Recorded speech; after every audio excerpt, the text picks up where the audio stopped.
Hello friends, अस्सलाम वालेकुम and welcome to reality stories. दोस्तों, 1978 में रशिया के एक दूर दराज इलाके में एक हेलीकॉप्टर उड़ रहा था। रशिया में एक दरिया है, एबाकन रिवर। ये जगह इसी दरिया के पास थी। नीचे घने जंगलात और पहाड़ थे। इस जगह दूर दूर तक कोई इंसान रहने का सोच भी नहीं सकता था। यहाँ सबसे करीबी गांव भी 250 किलोमीटर दूर था। इस हेलीकॉप्टर पर कुछ साइंटिस्ट सवार थे।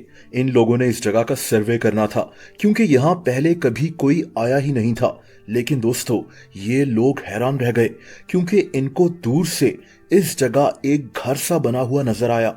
इन्होंने फौरन हेलीकॉप्टर को एक जगह लैंड किया। इस घर को देखने के लिए इनको कई घंटे पैदल चलना पड़ा। ये हैरान थे कि ऐसे सुनसान इलाके में कौन रह सकता है और क्यों। दोस्तों, अगले कुछ घंटे पहाड़ों पर बने घने जंगलात में पैदल चलने के बाद ये फाइनली इस घर के सामने पहुंच गए। ये एक हट सा था, जिसके आसपास कुछ सब्जियां भी उगी हुई थीं। दोस्तों, ये घर लकड़ियों से बनाया गया था। इस घर के अंदर से एक बूढ़ा आदमी निकला। ये आदमी भी इन लोगों को देखकर हैरान रह गया। इसने इनको घर के अंदर आने की दावत दी। इस आदमी ने अपना नाम कार्प बताया। इसके साथ इसके 4 बच्चे यहाँ रहते थे, मॉडर्न दुनिया से दूर, बिल्कुल अकेले। इसके बच्चों के नाम सेवन, नेटालिया, डिमिट्री और अगाफिया थे। दोस्तों, इन साइंटिस्ट के जहन में पहला सवाल यही था कि ये फैमिली है कौन और इस जगह क्यों रह रही है। कार्प ने इन लोगों को जब अपनी कहानी बताना शुरू की तो ये साइंटिस्ट हैरान रह गए। कार्प रशिया के एक रिलीजियस ग्रुप ओल्ड बिलीवर से ताल्लुक रखता था। इन लोगों पर रशिया में बहुत सख्तियां हो गई थीं। इनको जेल भेजा गया, टॉर्चर किया जाता था। कार्प उस वक्त अपनी बीवी के साथ रशिया में ये सब कुछ सह रहा था। इसके 2 बच्चे भी इसके साथ थे, सेवन और नेटालिया। 1936 में कार्प के भाई को भी कत्ल कर दिया गया।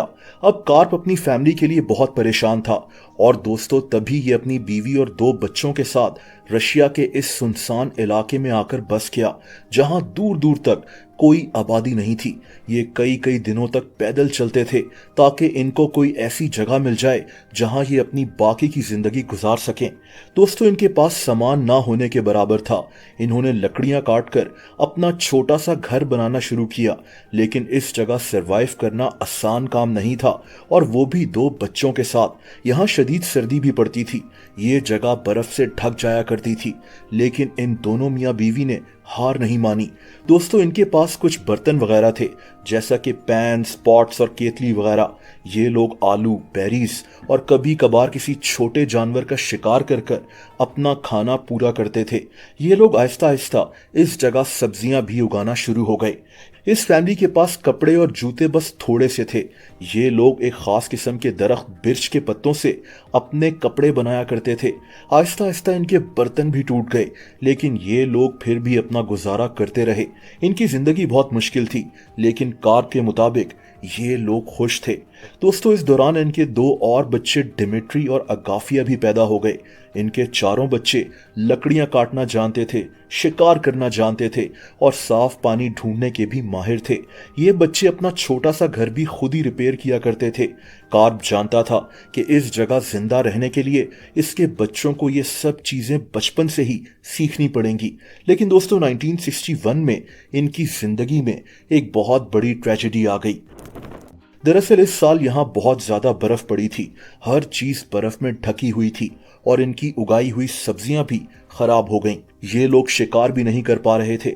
इस फैमिली के हालात बहुत खराब हो गए थे और तभी कार्प की बीवी एक्विलिना की मौत हो गई। ऐसे सुनसान इलाके में रहने का ये नुकसान जरूर होता है कि अगर कोई बीमार पड़ जाए तो इसके पास ना कोई दवाई होती है और ना ही कोई डॉक्टर होता है।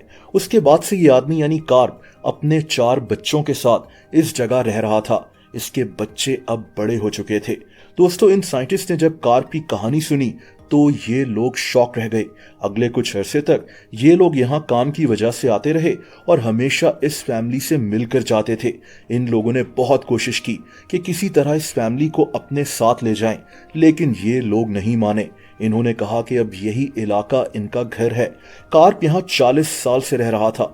इस फैमिली को कुछ पता ही नहीं था कि दुनिया में क्या कुछ हो रहा है। इस दौरान दूसरी जंग अजीम भी हुई, दुनिया बिल्कुल तब्दील हो गई, लेकिन ये फैमिली सबसे दूर अपनी एक अलग दुनिया में रह रहे थे। दोस्तों, इन साइंटिस्ट ने इनको काफी सारी चीजें गिफ्ट भी की, जैसा कि बर्तन, छुरी, चम्मच, नमक, अनाज, कागज, पेन और टॉर्च वगैरह। ये चीजें इनके बहुत काम आनी थी। इसके बाद इस फैमिली की कहानी बहुत मशहूर हो गई थी। पूरी दुनिया इनको जान चुकी थी। 1980s में कार्प के 3 बच्चे मर गए थे, सेवन, नटालिया और डिमिट्री। 1988 में कार्प की भी मौत हो गई, लेकिन इसकी आखिरी बेटी अगाफिया अभी भी यहाँ रह रही थी। ये औरत 1944 में पैदा हुई थी और आज भी जिंदा है। इसकी उम्र 80 साल है और ये बूढ़ी औरत आज भी उसी जगह अकेली रहती है। इस औरत की कहानी भी मैं आपको एक वीडियो में बता चुका हूँ। ये औरत कई दफ़ा यहाँ से बाहर भी जा चुकी है, ख़ास तौर पर इलाज वगैरह के लिए, लेकिन इसका घर आज भी यहाँ मौजूद है जहाँ ये बूढ़ी औरत अकेली रहती है। दोस्तों, अगर आप मुझे इंस्टाग्राम पर फॉलो करना चाहें तो उसका लिंक नीचे डिस्क्रिप्शन में मौजूद है।